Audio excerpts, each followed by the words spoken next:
So देखो बच्चा party, जो हमारा पेपर हुआ था उसका रीजनिंग का तो हम लोगों ने डिस्कस कर लिया, बराबर है। अभी देखते हैं धीरे धीरे धीरे धीरे ये मैथमेटिक्स के भी कुछ सवाल है जो कर लेते हैं।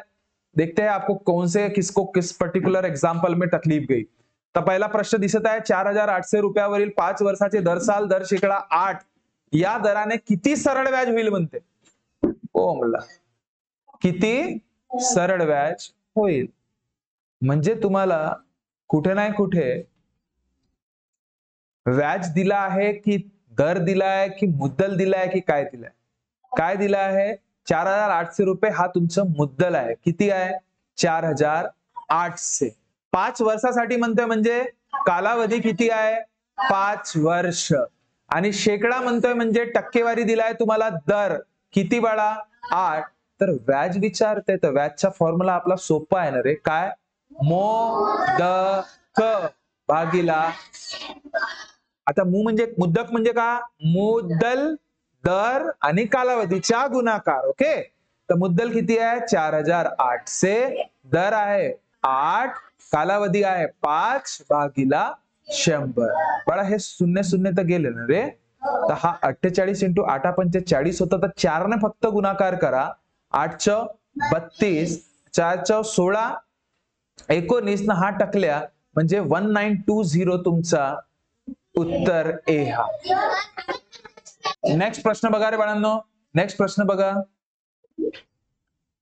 तो देखो बच्चा, नेक्स्ट सवाल अगर सपोज मैं बताऊं आपको, तर 5, 4, 2, 0 आणि 1 यांच्या एकदाच उपयोग करून मिळणारी 5 अंकी किमान संख्या म्हणते, म्हणजे लहान संख्या, 5 अंकी लहान संख्या। तर पहिले एक काम करू आपण, कधी पण लिहित असताना जर लहान संख्या बनवायची आहे तर लहानपासून सुरू करतो, लहान अंकापासून सुरू करतो। लहान अंक कोणता आहे 0, 1, 2, 4, 5, पण त्यांनी किती अंक म्हटलं 5, हे झाली किती 4, तर या जेव्हा केव्हा शून्य असते बाळा तेव्हा या शून्य जागा बदलवून टाकायचं त्याच्या समोरच्या संख्येसोबत, तर हे काय होणार 1, 0, 2, 4, 5 हा तुमचा उत्तर कुठे आहे डी तुमचा उत्तर। काही डाऊट बाळांनो, हे असे प्रश्न तर बिलकुल नाही गेले पाहिजे आपल्या हातून, समजलं बा, अशी प्रॅक्टिस होणार आहे तुमची आता, हा समजत आहे का, म्हणजे कसं डील करतोय पहिले लिहायची, लहानापासून मोठ्यापर्यंत लिहिलं, पण ते शून्य ज्याच्या समोर असते ते अंक अर्थच नाही राहत त्या संख्येला,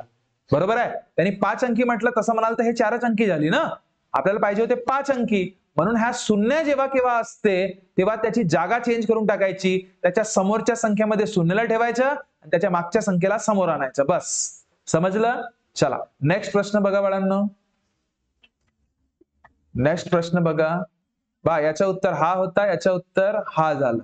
आता 2, 8, 7, 5, 9 या संख्येतील कोणत्या अंकाचे स्थानिक मूल्य सर्वात अधिक आहे, आणि आम्ही काय करतो जे बघतो, अरे सर्वात मोठा अंक कोण दिसत आहे 9 आणि 9 ला टिक मारतो, हा चुकीचा होऊन जाणार। स्थानिक मूल्य म्हणजे काय असते, कोणाची प्लेस्ड व्हॅल्यू सगळ्यात मोठी आहे, तर बाळा 9 ची 9च राहते, 5 ची 50 असते, 7 ची 700 आणि 8 ची 8,000 आणि 2 ची 20,000, तर कोणाची सगळ्यात जास्त आहे, तर उत्तर काय राहणार कोणाचं आलं होतं, आणि कोणी कोणी 9 हा टाईप केलं होतं सांगा बरं, बहुतेक जणांनी, ते पाय बये काऊन, किती दिवसापासून आहेस तू क्लासला, ह्या अशा गलत्या करायचे का, समजलं समजलं अजय, ठीक आहे। नेक्स्ट नेक्स्ट पहा, त्याच्यानंतर बाळा 160, हा तर सगळ्यात सोपा प्रश्न। एक गोष्ट लक्षात घ्या, एक गोष्ट लक्ष घ्या इथे, काय सगळ्यात महत्वाची, की बाळा शून्यासोबत कोणत्याही गोष्टीचा गुणाकार करणे म्हणजे हा पूर्णाच्या पूर्ण उत्तर किती येणे, आणि शून्यासोबत कोणतीही संख्या बेरीज करा, उत्तर जसच्या तसं, म्हणजे काय बाळा 800। काय बात क्लिअर हुई, समजलं। बघा काही काही प्रश्न मी सांगतो ना चुटकीभर सिंदूरवालेच राहतात, 20 प्रश्नांपैकी कम से कम 3 ते 4 प्रश्नच दिमाग खराब करणारे राहतात, हे लक्षात घ्या, समजलं। नेक्स्ट प्रश्न, एक गाडी तासी 60 किलोमीटर किमीच्या समान गतीने चालत होती, तिला 350 किलोमीटरचे अंतर जायला किती वेळ लागेल? टेन्शन घ्यायची गरज नाही. गती किती रे? 60 किलोमीटर, 60 किलोमीटर प्रति तास. ठीक आहे. तर अंतर किती आहे रे? 350. तर मग बळा, तुम्हाला त्यांनी वेळ विचारला आहे ना, मला एक गोष्ट सांग, सरळ सरळ एक गोष्ट सांग. माझं काय म्हणणं आहे, तुमच्याकडे गतीचा फॉर्म्युला आहे ना, गती बरोबर काय? अंतर भागिला वेळ असते. तर अंतर तुमच्याकडे किती आहे? आणि सॉरी तुम्हाला काढायचं काय आहे? वेळ. तर वेळ इकडे आणतो, गतीला इकडे नेतो. वेळ बरोबर अंतर गती. तर समजलं अंतर किती आहे रे? 350. गती किती बाळा? 60. मी काय म्हणतो, टकल्या टकल्या मेला. 35 डिवायडेड बाय 6. 6 5 जा 30. बाळा 5 तास तर लागण्याचे आहेत. 5 तास कुठे आहे? अरे बापरे, हा 4 तास तर राहूच नाही. 2 पैकी उत्तर आहे. आता 5 तास ना अजून समोर, कारण की पूर्णपणे मेला का बाळा तो? इकडे 5 तर उरलंच आहे ना, तर हाही मेला. आता यापैकी उत्तर आहे भाऊ. आता पाय, 5 तास तर इथे झालंय. हा, आता मला सांग रे बाळा, पाय रे चिमण्या, पाय मी का म्हणतो, आता 6 इथे 5 आहे. मला सांग, याला मी काय करू शकतो का? काहीतरी करू शकतो ना रे, सांग ना, याला काय करत आहे? पॉइंट अगर सपोज मी दिलं तर 6 किती जा? 6 किती जा? थांबा, असं करण्यापेक्षा अजून एक तुम्ही नियम करू शकता. कसं? आपल्याला माहिती आहे ना रे, की याला मी असं लिहू शकतो बा म्हणून 5/6. तर हा जो इकडली संख्या असते हे तासाला असते, आणि हे इकडली संख्या असते हे मिनिटाला असते. बरोबर आहे? पण 5/6 मिनिटं आहेत का आपल्याकडे? नाही आहे. तर त्याचं रूपांतर आपण करू शकतो. त्याला करायसाठी काय करायला लागेल? 5/6 इंटू काय करू? 60. 6 किती जा? 10 जा. 5 10 50. तर 5 तास 50 मिनिटे तुमचा उत्तर राहणार. समजलं? शेवट नाही समजलं. बरोबर आहे? शेवट बहुतेकांना नाही समजलं. मला सांग, मी काय म्हणतो रे, तुमचं तो पण उत्तर होतच, तो पण तुमचं उत्तर होतच. बरं ठीक आहे. कसं? पहा तुमच्या डोक्सा इथपर्यंत क्लिअर झाला होता. जसं 35 ला तुम्ही 6 ने डिवाइड केलं बाळा, 6 5 जा 30, उरलं किती? 5. तो देखो बच्चा, यहाँ पे जैसे 5 बच गया ना, तो ऊपर वाला ये जो रहता है ना, अब ध्यान से देखना, अब उसके बाद आप पॉइंट दोगे तो यहाँ पे क्या बचा? 50 बचा ना, तो सीधा सीधा क्या कर देना, पॉइंट, ये पॉइंट के पहले वाला बंदा जो है, ये हो गया आपका अवर, म्हणजे 5 तास लागणार आहेत, आणि इकडचे काय? मिनिट. खतम होत बसल काम धंदा. नाही समजला का? समजला का? नाही तर मग काय करायचं? दुसरं मेथड काय म्हटलं मी, की बाळा बघ, याला काय करायचं? सीधा सीधा तिगडी माहित आहे ना, पूर्णांक युक्त पूर्णांक. 5 5/6 हा झाला तुमच्या तासामध्ये, पण हा मिनिटाच्या मध्ये रूपांतर करावं लागेल. तर इंटू 60 करायचा. तर 6 किती जा? 10 जा. तर 5 10 50. मर्जी तुमची, तुम्हाला कसं करणे. हा सगळ्यात बेस्ट आहे. ठीक आहे. नेक्स्ट प्रश्न बाळा, नेक्स्ट प्रश्न बघा रे. नेक्स्ट प्रश्न काय होता रे आपल्याला? नेक्स्ट प्रश्न काय होता ले? दोन संख्यांचा गुणाकार 168 आहे म्हणते. या संख्यांची मसावी 2 असेल तर लसावी काय? फॉर्म्युला, दोन संख्यांचा गुणाकार त्याच संख्यांचे लसावी आणि मसावीचा गुणाकार असते. फॉर्म्युला रे, first number into second number equals to LCM into HCF. तर दोन संख्यांचा गुणाकार डायरेक्टली दिलाय, म्हणजे यांचा गुणाकार तुम्हाला ऑलरेडी दिलाय 168. त्यापैकी त्यांची मसावी तुम्हाला दिलेली आहे किती? 2. तर लसावी विचारलं, काय खूप मोठी गोष्ट होती का रे? तर लसावी गुणाकारामध्ये आहे इकडे 2 सोबत, तर 2 तिकडे जाणार, तर काय होणार? भागाकारामध्ये. आणि 168 ला 2 ने भाग देणे, 2 8 जा 16 आणि 2 4 जा 8, 84 तुमचा उत्तर. किती वेळ लागत आहे बाळांनो? किती वेळ लागत आहे सांगा? बरोबर आहे? समजत आहे? हा फॉर्म्युला तुम्ही रोज करत होता, रोज या फॉर्म्युल्याचे डिस्कशन आपण करत होता ना.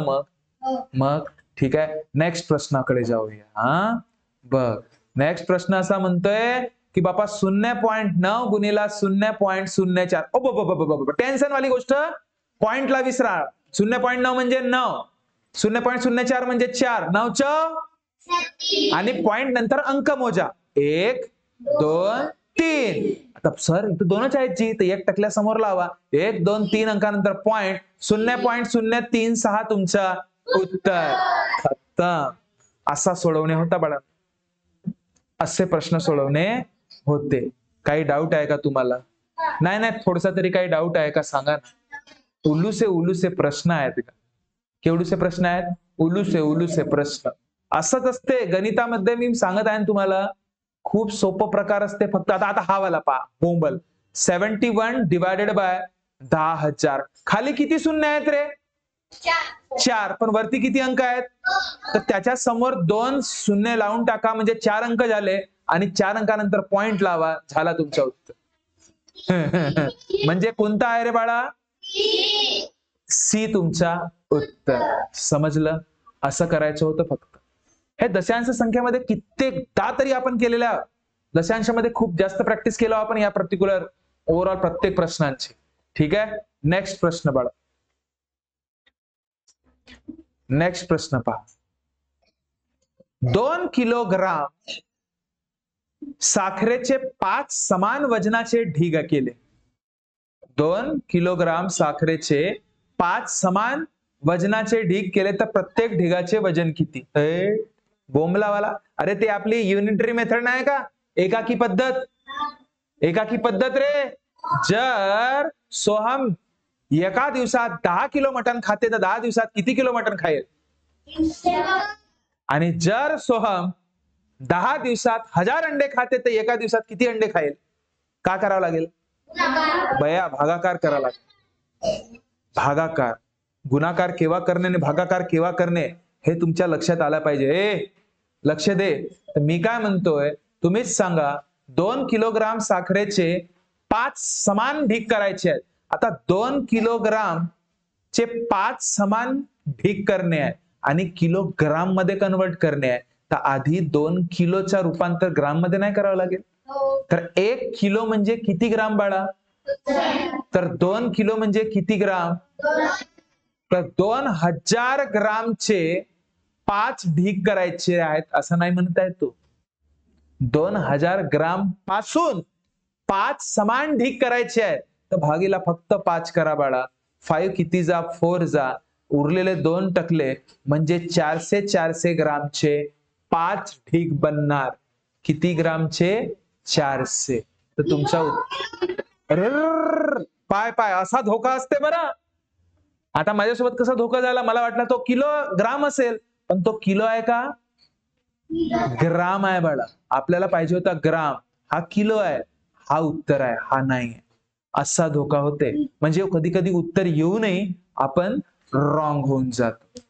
समजलं का? तो आपल्याला बया बनवण्यासाठी करण्यात आलेला काम होता. बरोबर आहे. किलो मध्ये तर उत्तर येणारच नाहीये, पण किलोचे तर पहिलेच कॅन्सल झालते. होता फक्त काय? ग्रामचा. अरे असं डायरेक्टलीच करू शकत होतो आपण. हाय किलो, हाय किलो, हाय किलो. अरे वा, हे तीनही उत्तर नव्हते, डायरेक्ट उत्तर. कारण की ग्राम मध्येच काढू शकत होता तुम्ही, किलो मध्ये काढलंच नसतं. हे लक्षात घ्या. समजला का? बिचारा 5 किलोचे 250 किलो कुठून होतील का? 5 किलोचे 400 किलो कसे होणार आहे? आणि नाही, हा किलोग्राम आहे. हाय होऊ शकत होता. होते कधी कधी. सोडा, आम्हाला का समजलं. चलो नेक्स्ट प्रश्न पहा. नेक्स्ट प्रश्न. हा 4326 या संख्येच्या निकटची, जवळची म्हणजे निकटची हजारात पूर्ण केल्यास कोणती संख्या होईल? तर बाळा पाय, एकक, तांबरे, एकक, दशक, शतक ना हा हजार. हा हजार आहे. ही संख्या 5 किंवा 5 पेक्षा लहान आहे का? लहान आहे ना. ती तशीच ठेवणे, बाकीच्या संख्या रपारप टकल्या बनवणे, म्हणजे तुमचं उत्तर. समजला का? असा करावा लागते बरं. निकटची संख्या जोरदार करणे आहे बरं. हो, मार्क बिलकुल गेले नाही पाहिजे. आता पाय, पहिली संख्या 10 आहे, मग 12, मग 15, मग 19, मग 24, मग 30, मग 37, तर मग कोणती संख्या येईल असं म्हणते? तर बघ, थांब बाळा, थांब थांब थांब थांब थांब, इथे कुठे नाही कुठे, हा सांगा बरं, सांगा सोहम, ये सोहम इकडे. सोहम याचं उत्तर सांगतो म्हणते, तर सोहम सांग रे बाळा, तुझ्या मनामध्ये काय येतोय सांग. 10 आणि 12 मध्ये फरक 2 आहे. 10 आणि 12 मध्ये फरकच्या 2 आहे. मग 12 आणि 15 मध्ये 3. 3चा फरक आहे. मग 15 आणि 19 मध्ये 4चा. 4चा. मग तसा 5चा. मग 5चा. 6चा. 6चा. 7चा. तर इथे 8चा. तर म्हणून 37 प्लस 8 किती बाळा? 45 तुमचा उत्तर.